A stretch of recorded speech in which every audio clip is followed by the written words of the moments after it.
وہ نقشہ ہو گیا جس کی خبر حضور نے دی تھی ایک حدیث میں.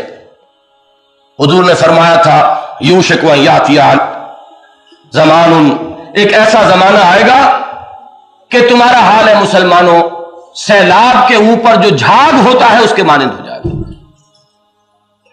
صحابہ حیران ہوئے، غصاؤں کا غصائی سیل کیسے ہو جائے گا؟ انہوں نے پوچھا امن قلت نحن یومئذ یا رسول اللہ، حضور کیا اس زمانے میں ہماری تعداد بہت کم ہو جائے گی کہ ہم سیلاب کے اوپر کے جھاگ بن کر رہ جائیں گے؟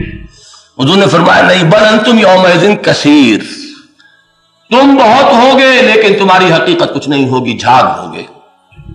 اور دنیا کی قومیں تم پر ایک دوسرے کو ایسے دعوت دیں گی جیسے دسترخوان پر کھانا رکھنے والی دسترخوان بچھا کر کھانا چن کر پھر مہمانوں کو بلایا کرتی ہے کہ آئیے کھانا تناول فرمائیے.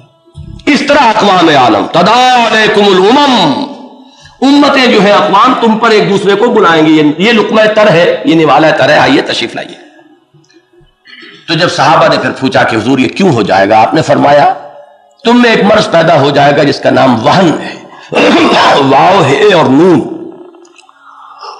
صحابہ نے پھر پوچھا من وہن یا رسول اللہ، حضور یہ وہن کیا مرض ہے؟ اب یہ غور سے سنیے اور اپنے سینوں میں ٹٹولیے اپنے دلوں کو. حضور نے اس مرض کی تشخیص کی ہے حب الدنیا و کراہیت الموت، دنیا کی محبت اور موت سے فرار اور موت کا خوف.